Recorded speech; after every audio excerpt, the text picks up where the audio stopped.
Des livres Harry Potter sur lesquels on enlève le nom de la créatrice de l'œuvre J.K. Rowling sont mis en vente. On voit ça ensemble.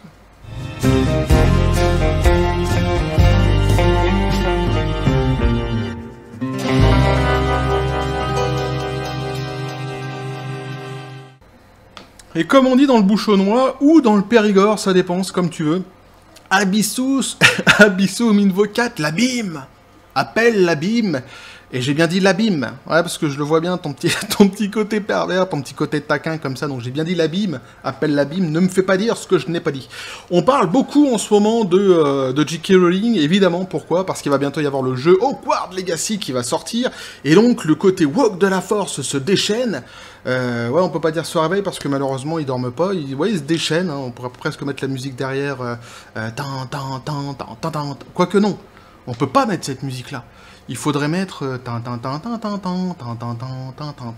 plutôt un truc comme ça. Enfin bref, donc ils sont pas contents, ils sont assez chafouins parce qu'en plus elle se fait beaucoup d'argent en ce moment. J.K. Rowling avec les précommandes du jeu vidéo, et tant mieux, hein, ma foi, c'est sa création, c'est son œuvre.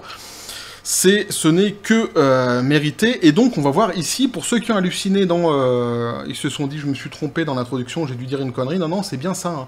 Il y a des gens qui revendent aujourd'hui le livre de J.K. Rowling, donc en enlevant le nom de J.K. Rowling à Harry Potter, donc en enlevant le nom de J.K. Rowling sur les livres Harry Potter. C'est fou, mais c'est comme ça, petit café les copains. C'est hallucinant, moi je trouve ça complètement, on est vraiment dans un monde... Je trouve ça fou, c'est de pire en pire, et le pire c'est que ça a pas l'air d'en offusquer plus que ça. Alors je m'en fous moi de J.K. Rowling, hein, je le dis comme ça au passage, mais je suis pas marié avec elle à la base.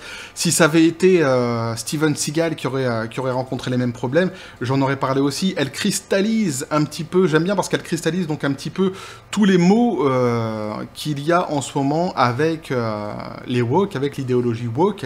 Pas de sa faute, mais elle cristallise un petit peu toute l'absurdité qui existe et la dangerosité évidemment qui existe dans cette idéologie. Donc si ça avait été Steven Seagal, j'en aurais parlé tout autant. Quoique si ça avait été Steven Seagal, je pense que lui, il aurait fini le problème de manière un petit peu moins pacifique, à base de high kick et de front kick. Non, même pas. Ni high kick, ni front kick, parce que le Steven Emmanuel, c'est plus avec les mains, lui, qui désarçonne ses adversaires. Steven Seagal, évidemment. Donc, on va voir ici un petit article sympathique hein, qui nous résume un petit peu le délire, ça sera coupé au montage.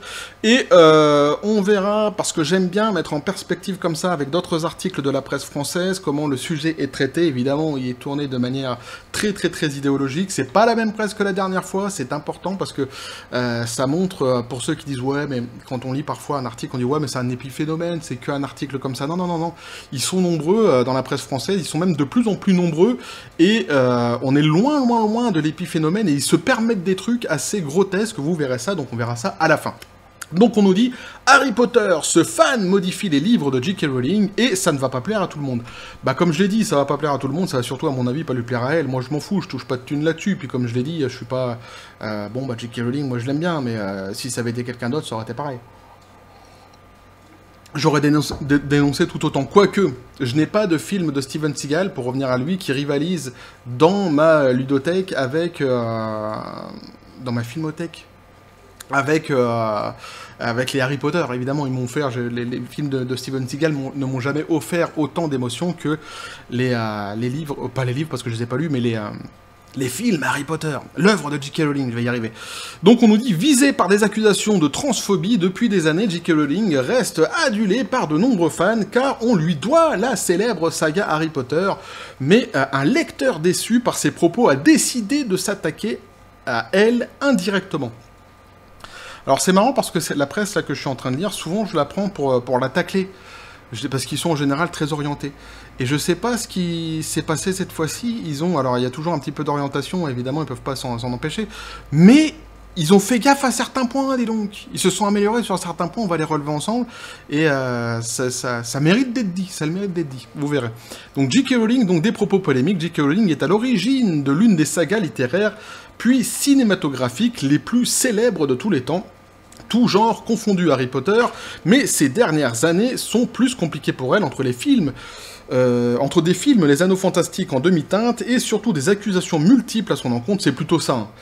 Parce que s'ils essayent de faire dire que financièrement, elle est dans le creux de la vague à cause des films genre Les Animaux Fantastiques, Là, les copains, faut revoir votre copie. Elle a fait des interviews récemment, justement pour dire qu'elle était blindée. Et justement, c'est un peu grâce ou à cause, du coup, ça dépend de quelle pièce quel côté de la pièce on veut voir, de l'idéologie woke, hein, qui a boosté très largement, en fait, c'est les ventes en règle générale de ses livres et de ses œuvres, et qui a bien fourni son portefeuille. Donc bon, s'ils essayent de dire qu'elle est dans la panade, c'est pas vraiment... Là, faut vraiment revoir le dossier. Hein. Alors, notamment donc accusée de grossophobie, c'est surtout sa transphobie supposée, qui lui vaut de nombreux messages de haine. Ouais, pour une fois, ils ont rajouté supposé. Ah, moi j'ai été étonné. Moi, quand il y a quand même un petit peu d'honnêteté comme ça, bah maintenant je suis étonné. Quand je lis la presse, surtout cette presse-là que j'ai souvent taclée. Si l'on comprend que certaines personnes aient pu se sentir blessées par les... Alors là aussi, ça m'étonne leur message. Normalement, ils le font pas, ça. Je les soupçonne de venir regarder mes vidéos. Ils se sont dit, merde, mince. Alors, faut être poli maintenant sur YouTube. Goldclake, il est chafouin. On l'a énervé, il faut qu'on remédie à ça. Et je déconne, hein, évidemment. Mais vous allez voir, donc, ils disent quelque chose, évidemment, qui est bien de rappeler. Ils disent, donc, hein, si l'on comprend que certaines personnes aient pu se sentir blessées par les propos de l'auteur, rappelons que rien ne justifie toute forme de harcèlement ou l'envoi de menaces de mort. J'ajouterais même les insultes. Hein, les insultes, je le dis souvent, mais je le répète, hein, c'est l'apanage des imbéciles, des abrutis, des gros teubés, les insultes. Hein. Et évidemment, là, ils ont raison de rappeler que toute forme de harcèlement est à combattre, est à bannir, à proscrire, je ne sais pas quel mot on pourrait utiliser, mais en tout cas, c'est pas bien. Voilà.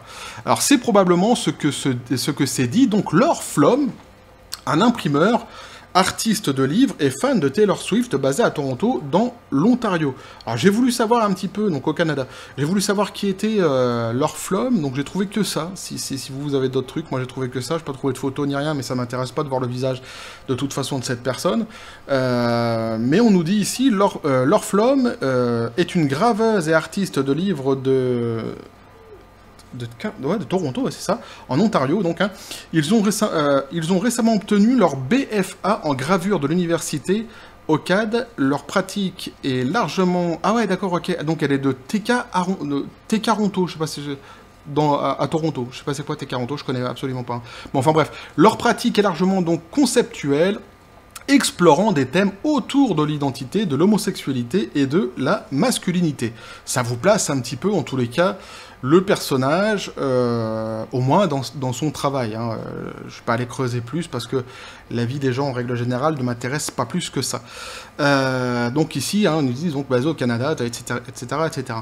Alors c'est donc de manière plus pacifique et originale que le jeune homme de 23 ans a décidé d'attirer l'attention sur une auteure qu'il juge transphobe. Alors, le côté pacifique, c'est marrant parce que, vous voyez, l'article, il commence bien en disant « Ouais, c'est pas bien le harcèlement ». Et là, c'est pacifique. Disons, tu sais, si c'est un acte isolé comme ça, hein, s'il se passe jamais rien autour de la personne, hein, puis un jour, il y a quelqu'un qui pète un câble et qui fait ça.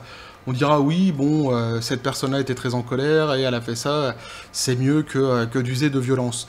Mais dans le contexte actuel, avec toutes les décharges qu'elle se prend sur la tronche, J.K. Rowling, en fait, bah, ça s'ajoute tout simplement au harcèlement qu'elle subit. Donc je suis pas certain qu'on peut vraiment dire que c'est très pacifique et... que ce n'est pas, en tous les cas, dans une démarche eh bien, qui continue, qui est vindicatif, évidemment, envers l'auteur. Alors, des livres, donc, sans leurs auteurs. La méthode risque de hérisser le poil des fans du jeune sorcier, mais en fait, même, là encore, c'est pareil, quoi. Pas seulement les fans, quoi. Je veux dire, en fait, n'importe qui n'importe qui, en vrai. Et encore plus ceux qui écrivent quelque chose, hein, ceux qui créent quelque chose. Je suis sûr que Enfin, je suis sûr. Je me dis que ceux qui travaillent sur des œuvres et qui ont pour projet un jour de sortir leur œuvre dans leur vie, quand ils vont lire, quand ils vont voir ça, ils vont se dire, mais on est vraiment, c'est un truc de dingue, quoi. C'est une horreur, c'est horrible. Souvent, justement, c'est le travail de toute une vie, hein, une œuvre. Souvent. Alors, il y en a qui produisent des œuvres comme ça à la volée, qui en font 10 dans une année, mais il y en a d'autres, non.